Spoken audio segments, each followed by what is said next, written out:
So,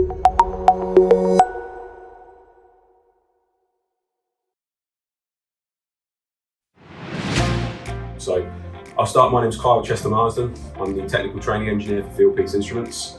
I joined the company about 5 years ago. So, Fieldpiece was created in 1989, essentially.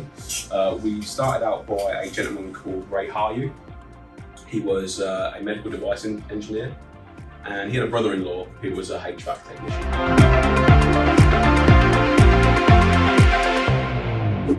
So his brother-in-law came to him one day and basically said, you know, Ray was working a lot with temperature in his everyday and day in, day out job, doing medical device instruments. It was all temperature related. So his brother-in-law came to him with a device not too dissimilar to this, but bearing in mind that it was the late 80s, so it would have not looked just like this, but maybe a bit more clunkier, bigger, heavier. And what he said to Ray was, what I would love to achieve on a tool like this is to be able to take multiple readings. So back then it was just voltage and an amperage. But things like temperature, things like frequency, it wasn't really, their resistance there wasn't really